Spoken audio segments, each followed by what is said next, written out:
Всем привет, меня зовут Стрэндж, и я верю, что люди должны знать правду.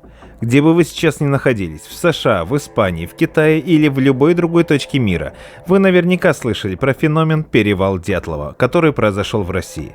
Про эту таинственную историю уже много сказано, снято много фильмов, раскрыто много секретных материалов. Поэтому пересказывать и давать свою экспертную оценку я не буду. Пока не буду. Сегодня я хочу раскрыть лишь малую часть информации из архивов Главного управления Генерального штаба Вооруженных сил. Далее просто ГРУ. Архив, который достался мне большой ценой. Мой человек сильно рисковал, добывая мне эту информацию. Вносит определенную ясность в события, которые тогда происходили. И люди должны знать это. В целях соблюдения анонимности и соответствия законодательству той страны, где я сейчас нахожусь, я вынужден придать документам художественный окрас. Но от этого они менее реальными не становятся. Итак, я начинаю. Врач оторопело смотрел на трупы, лежащие на деревянных настилах. На его глазах внутрь морга внесли еще 3 мертвых мужчин. Все были босые, на лицах следы избиения. Когда врач увидел выбитый глаз, лежащий на щеке молодого мертвого мужчины, его начало рвать. Офицер ГРУ хлопнул его по спине ладонью. «Это еще что за фокусы? Отставить!» Врач откашлялся и вытер рот от слюны. Облегчиться не получилось. Снова выпрямился, взглянул на офицера. «У тебя простая задача – провести дезактивацию трупов до захоронения. Сейчас прибудет наш сотрудник, ты понял?» Врач закивал головой машинально. Слово «дезактивация» мало о чем говорило ему. Профиль не тот. Врач снова откашлялся. «Извините, товарищ подполковник, может вы думаете, что здесь спецлаборатория? Я фельдшер в лагере усиленного режима. Вокруг только заключенные. Мы здесь не можем даже операцию по удалению аппендицита провести, а вы говорите, вот дезактивация, что ли?» Подполковник смотрел выпученными глазами и шевелил усами. На вид типичный советский подполковник-бездарь, допущенный к секретным проектам. Но это было ошибочное мнение. Подполковник в прошлом фронтовик, дошедший от Подмосковья до Берлина, а потом и Северной Кореи. Командовал специальной группой прикрытия, которая была поднята по тревоге и доставлена спецбортом в Свердловск. «Да, дезактивации. Прибудет наш сотрудник и все объяснит. А то, что вы задействованы во всем этом, ну, это уж простите. На 100 километров вокруг только у вас учреждение с моргом и закрытым режимом. И короче, фельдшер, последнее слово прозвучит издевательски, но твое дело маленькое. Для начала все трупы нужно раздеть. Не срезать одежду, а именно раздеть. И только попробуй сделать что-нибудь не так». Подполковник сунул кулак прямо под нос худощавому фельдшеру, измученному бессонницей и авитаминозом. Окончив свою тираду, подполковник ГРУ вышел из морга в сопровождении одного из своих солдат. Наверное, сейчас пойдет к начальнику лагеря, пить самогон и рассказывать о том, как он воевал в 1045 году в постельке с юными немками. Урод! Врач обреченно посмотрел на трупы и в этот раз не удержался, рвота сама собой полилась изо рта. Из донесения командира противодиверсионного подразделения Голикова ВН. «Довожу до вашего сведения, что в специальном квадрате проведения контактных исследований мной была обнаружена группа диверсантов в количестве 9 человек, из них 2 женщины. Группа разбила палатку, ликвидация была запланирована на ночь. В дневное и вечернее время мной было выставлено наблюдение. Ликвидация производилась холодным оружием не колюще-режущего типа. При ликвидации 3 диверсантов оказали сопротивление, вступив в рукопашный бой. Уничтожены. При обследовании места ликвидации обнаружена фотокамера марки «Зенит», изъята и сдана командиру группы прикрытия. Кроме того, 3 трупа обследованы специальным датчиком тип 2. Выявлены следы радиоактивного излучения не более 2 БР. Кожные покровы всех трупов имеют оранжевый оттенок пятнами. Излучение было подтверждено прибывшими сотрудниками группы контакта и группы прикрытия». Глава ГРУ читал донесение за донесением, хмурился и теребил полупустую пачку папирос Норд. Вынул одну и закурил. В донесении ликвидации шла речь о диверсантах, но косвенные сведения подтвердили опасения главы ГРУ. Уничтоженная группа людей была не специально обученными агентами, а обыкновенными и доморощенными туристами, которые додумались пройти по Уральским горам в феврале.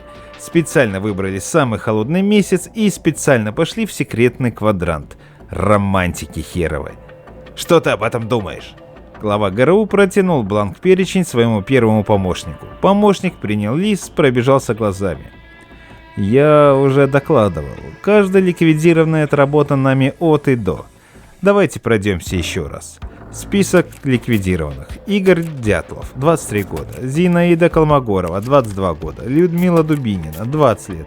Александр Колеватов, 24 года. Юрий Дорошенко, 21 год. Николай Тиба-Брыньол, 23 года. Юрий Кривощенко, 23 года. Рустем Слободин, 23 года. Александр Золотарев, 37 лет. Подозрение вызывает только один из членов экспедиции – Александр Золотарев. Изначально он не был заявлен в официальные списки экспедиции от Уральского политехнического института в Свердловске. Кроме того, обнаруженная фотокамера принадлежала ему. Глава ГРУ нахмурился и сложил пальцы в замок, держа руки на столе. «Фотографии проявлены?» «Да, все, что удалось получить. Я думаю, вас не интересует хронология их похода, а только факты, касающиеся нашего ведомства?» «Разумеется». «Смотрите. Первое фото. Молодая девушка держит руку на пирамидальном объекте не более 1 метра в высоту. Улыбается. По всей видимости, ее фотографирует Золотарев. Второе фото. Молодой парень сжимает руку в позе силача, раздетый до гимнастерки, рядом с объектом. Третье фото. Этот же парень пытается поднять пирамидальный объект, подхватив за основание. Безуспешно. Глава ГРУ отложил фотографии. «Идиоты! Кто они?» На первом фото Людмила Дубинина, на втором руководитель группы Дятлов Игорь. И именно на Дятлове обнаружен максимальный фон. После дезактивации фон снизился, но не тотально. Было принято решение поместить труп в замерзший ручей. При оттаивании ручей начнет дополнительно деактивировать фон. «Где проводилась первичная дезактивация?» Помощник назвал название лагеря, в морге которого проводилась обработка трупов. Кроме того, все сотрудники, в том числе и фельдшер лагеря, дали подписку в неразглашении. «Отлично! Что по объекту?» Объект был изготовлен из керамического материала. Внутри объекта находились необходимые нам технологии, переданные нам в обмен на разрешение проводить опыты на гражданах СССР. Глава ГРУ поднял глаза. «Я сколько раз просил не говорить так! Просто докладывайте опыты на живых объектах, чтобы я больше ничего не слышал о гражданах СССР, понятно? Тем более мы передаем им задержанных контрабандистов, а не граждан СССР!» Помощник не стал отступать. Вы прекрасно знаете, что кроме предоставленных нами живых объектов, они сами похищают. «Все, хватит, вы свободны!» Помощник чеканно вышел с кабинета и хлопнул дверью чуть громче, чем он делал это всегда. Глава ГРУ не обратил на это внимания. Он еще раз пробежал список с именами ликвидированных. Да уж, спецура, как всегда, перестаралась. Детализация ликвидации диверсантов. После получения команды спецотряд ликвидации выдвинулся непосредственно к месту установки палатки. Над палаткой была дана очередь из пулемета РПД. Гильзы были собраны и сосчитаны. Диверсантам была дана команда покинуть палатку. Для этого одним из бойцов с помощью штык-ножа был прорезан задний тент палатки. Один из бойцов стал с помощью штык-ножа рубить тын палатки, чтобы обрушить ее. Его действия были прекращены командой командира. Группа диверсантов была разделена, трое припровождались вниз в Скорка, где ими было оказано противодействие, уничтожены в ходе рукопашной. Ликвидация остальных проводилась по месту холодным оружием ударного типа. Тела были выложены на наст и проверены датчиком типа 2. Необходимый объект внеземного происхождения был обнаружен неподалеку, выставлена охрана. Диверсанты решили разбить палатку в непосредственной близости от объекта. Этим объясняется ее нелогичное расположение на склоне. Да уж, ликвидированы. Глава ГРУ затянулся папиросой. Этот придурковатый и опасный подполковник наверняка разрешил своим бойцам отработать на бедолагах дюжину специальных приемов, вместо того, чтобы просто и быстро ликвидировать. Уничтожены в ходе рукопашной, ну конечно. Ну а что, раз представилась возможность дополнительно потренировать людей на живых людях, почему бы и нет? Глава ГРУ подтянул к себе другой бланк с донесением от группы прикрытия. Дезактивация проведена в полном объеме. Трупы после обработки доставлены на место происшествия и разложены в соответствии с проработанной схемой. Помощь по дезактивации оказывалась сотрудникам фельдшерской службы ИТЛ-12 «Урлак». Ими не была выполнена инструкция по дезактивации, вследствие чего фельдшер получил умеренную дозу радиации. Мной был выдан спецпрепарат для ликвидации негативных последствий. С фельдшера взята подписка о неразглашении. Что касается изъятой фотокамеры, она была заменена точным аналогом и также оставлена на месте происшествия. След полностью ликвидирован.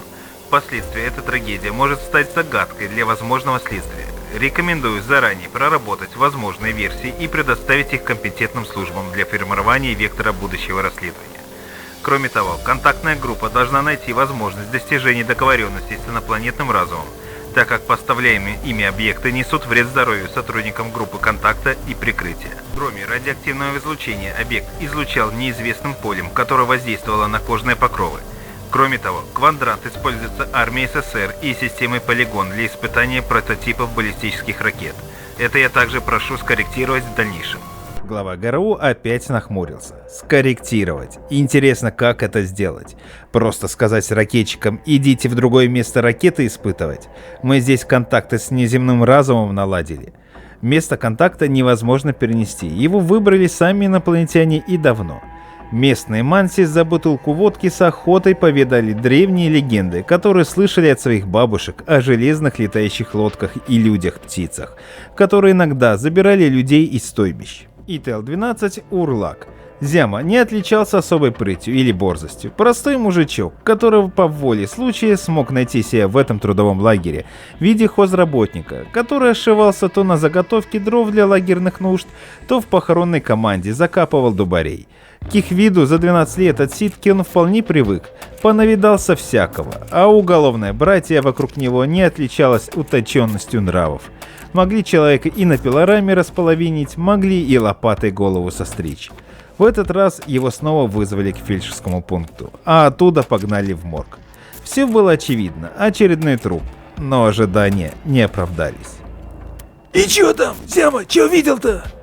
Бывалого вида мужик пил крепкий чай, заваренный пополам с сосновыми иголками от пелагры, а Зяма пил просто кипяток из жестяной кружки. «Там жуть, мама родная, 9 трупов. Видок у них, как будто трактором переехала. И кожа, кожа какая-то желто-оранжевая». Мужик поставил кружку с чаем на печку и посмотрел на Зяму. «Не свисти, вот тебе крест». Зяма коротко перекрестился. «А бабы были?» «Ага, 2. Ну и чё ты там делал?» Зяма потер руки и шею. «Ну, приказали всех раздеть, а потом обмывать водой из шланга. Всех по очереди. Еще и воду нужно было собрать. Специально там стоки сделали со столов.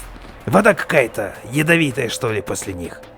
Мужик снова отпил чай и заржал, демонстрируя гнилые зубы.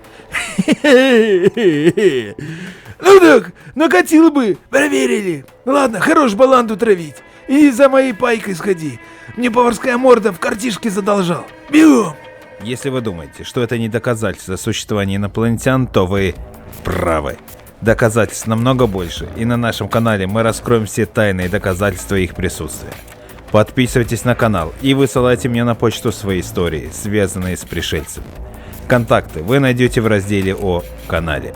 Если я вам не ответил, значит я еще проверяю вас. Ведь специальные службы всех стран объявили охоту на меня.